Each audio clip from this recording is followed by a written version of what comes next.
Hey y'all, it's Rebecca in Garden Grace, and today we're going to be taking a walk next door to visit with my neighbors, the Hortons. And now I want just to share with you that Marshall, he is so knowledgeable on all things wild. I mean, native plants that are growing, and it just always fascinates me how he can just look at anything and immediately know what it is. And so we're going to be diving into one of his favorites, which is the groundnut, which originally he found here on my property several years ago. And so you might have this growing in your yard and not even know that it's there, because I didn't know it was here in my yard. And so let's go explore this hidden gem together with him. And this is so good and filled with so much wonderful information that it is actually going to be split into two parts just for you. All right, let's go. Welcome to Not Garden Grace. It's my neighbors, their garden, the Hortons. And what I love about coming up here is they put so much love into natural, into the wild things in nature, and I learn an awful lot from them. And so, as you may know, Mary is the one who's helped me so much in getting my irrigation set up on my vertical garden. I mean, she helps me with anything, digging holes for my plants, helping me put together a desk. She just does a lot of different things. And Marshall, her husband, he's the one that's got this fabulous knowledge about things that are in nature that are also good for you. All right, let's go find him. I think I see him right over here. Hello, Mary. Good. There he is. Hey, Marshall. Hey, how are you doing? I'm good. It's so good to see you and be here with you in your garden, because every time I come here, I'm just amazed at the beauty, the kind of the wildness of it, but the beauty of it. You're very kind. So I really can't wait to share with my viewers some of the stuff that you know so much about. It's just so common for you, and yet we all will benefit from knowing it. And so just a quick question. How did you get into loving all these native plants and things? Well, you'd mentioned that might be one of the things you'd want to know. I have a copy of Ewell Gibbons' book, Stalking the Wild Asparagus. Oh my God. And I saw him in commercials for grape nuts on television when I was a boy in the 60s, and was intrigued because he said parts of pine trees are edible, and he turned out to be a very good forager. He could find food anywhere he went. And that inspired me to get in West Texas to look for food and find wild onions and other things that I could eat.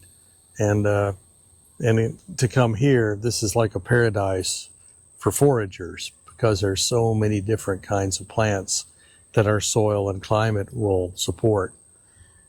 Well, I'm sure that perhaps the two in particular that you and I have discussed a lot is the groundnut and the Jerusalem artichoke. Yes. Which is so funny, because you had actually shared both of those with me years ago. However, it just didn't click with me at that point in time, and now I'm very interested in it.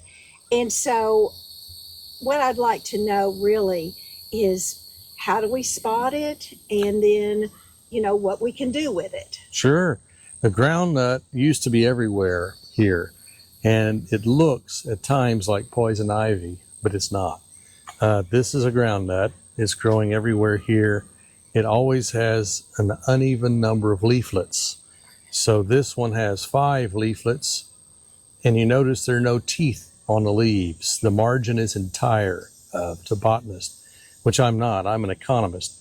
But this is the result of groundnuts that I transplanted from right down by your yard. Oh. In fact, I think I mentioned the other day, you have groundnuts in your yard along that kind of drain, kind of a creek that forms back there. Yeah, the creek that goes through there. And and I may be jumping around, but just real quick, why is it important to be able to grow groundnut in for your health or whatever? Well, the settlers in Virginia and Canada and Massachusetts who came from Europe in the 1600s probably would not have survived without it. Stephen Hopkins, who was a pioneer in both Jamestown and in Massachusetts, in Plymouth, spoke some of the native dialects, and Squantum, or Squanto, Esquantum, we call him Squanto today, he helped them survive by showing them these plants. And they dug them up and cooked them according to his directions, and they're about 3 times as protein intensive as potatoes. But they have tubers underground, and I'll show you some of them in a little bit. And they taste more like a turnip than a potato, but they're very, very nutritious. And I have more details on that if you want to know any of that. Sure. Oh, I love that. Now, there were some blossoms. They're done, and but here's some pods. Here's actually some groundnut seed pods right here. Oh. And they look like green beans. And they're very tasty. And you can eat one now. The trouble is, by the time they get this big, they are loaded with cellulose, and you have like a mouthful of plastic. Oh. But if you can somehow strip this, they taste like a very good green bean. They will get some gray peas in here a little later in the summer. This is a diploid form of groundnut, like we have in the South. In the North, in Massachusetts, they don't have that. They can only grow via the tubers underground. That's a triploid. It's very tough. If you taste it, well, you might want to take this one. I haven't got my mouth on. If you get them when they're about this big, they're tender. They're like delicious green beans. But after that, they get tough, and you have to cook them. And okay, so what are you saying? Like when they're like an inch long, not when they get to be yes. 2 By to the time 3 they're inches? 2 inches, they're too tough. Now you probably could cook them in skim off the plastic like cellulose. Like, is this one still too long as That's well? probably okay. You can try it. You can try it and see. But just bite it. yeah, you might not like it, but if you cook it, it really tastes like green beans. No, that's not bad. That's not bad at all. And the leaves are edible. I'm not eating them. But it's a plant, one of the few that every part of it seems to be edible. Okay, cool. And the Wampanoag tribe really helped out the pilgrims from England. And without their telling them and sharing this with them, they probably would not have survived the first few winters in Massachusetts. So is there a trick to getting this to grow well, or does it just need to be native to your area? Well, it'll grow in most of the continental United States. I think it prefers acid soil. And we have acid soil here, and east of Mississippi is generally acid soil, and it likes moisture, especially to get started. I'll show you something over here that's a possum knocked it over, and I had something ready to show for you. I've got some others here, but this is what groundnut, it climbs and climbs and climbs. And so here, if you look down in the soil a little ways, you can actually see these strings or stolons that are attached to the plant. And here's some little groundnuts. Those are very tiny. Oh, wow. That looks more like an acorn. I think that's actually an oak. That's not a groundnut at all. That's an oak. I noticed the pattern. Here we go. And that's what happens when you have squirrels as well. That's right. They bury things everywhere. Now, these are small ones, but they're sprouting. And I can give you those. I can give you as many groundnuts as you want. And they multiply pretty well. This is a rock. So now, is there a particular size that you want those to be to cook them? They will grow the size of lemons. And if you leave them alone long enough, they will. They'll stay on from year to year. But that's basically they have these strings. And one of the reasons I've kept them going is I have them all over here. And if you look down toward the lot, we have a lot of slope. And the thing we fight most of all here is probably erosion. And so, this is clinging to it. They really anchor in the soil because those vines, those stolons or runners, find rocks, tree roots, and other things underground and wrap around them and hold on. and they've really slowed our erosion. So it's kind of sad when I see people mow a hillside and get rid of the groundnut or bulldoze it up, because often they will lose a lot of their soil. Okay. And this really helps. What I would say, God's helps with erosion in country that has a lot of rainfall. Okay.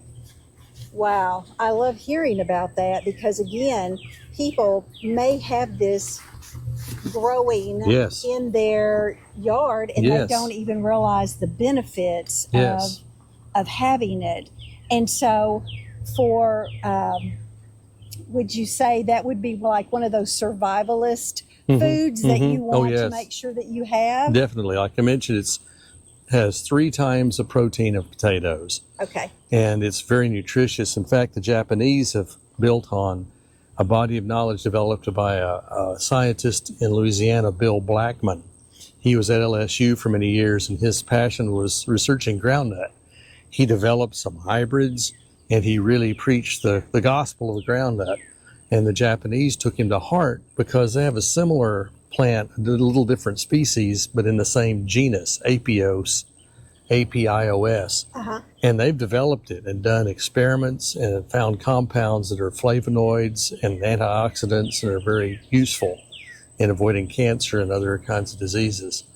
So yeah, they're good. Now here we see some, they can have different appearance. See, these are backlit here, and that's groundnut. Somebody might say, oh, leaves of 3, let it be, but that's groundnut. It's not poison ivy. Okay. And notice it has no teeth on the leaves, except something ate that. Right. But 3, 5, 7, 9, 11, 13, 15. I've seen 11 leaves here, but that's about the most I've seen. So for our time today, we're at the end of this particular segment with the groundnut. And so what would you really want to encourage people with growing it and harvesting it? Wasn't that incredible? I'm fascinated learning all this wonderful information about things that are just growing right in your own yard, and how you can, maybe a little bit of history about it, how you can access it, and just the nutrition part of it. I really love learning about that, and I hope that you're enjoying me being able to share this with you. It's almost like there's all this wisdom growing right in unexpected places in your yard, and it just is so fun to learn a little bit more about your own environment. So be sure and join me for part 2, where we're going to talk about how you can grow groundnut in a container, and the best way to harvest it and to store it, and again, to utilize something so wonderful, so natural, just for your own garden. And y'all, thanks for coming along with me, and just keep growing in grace. And I'll see you next time right here in Garden Grace.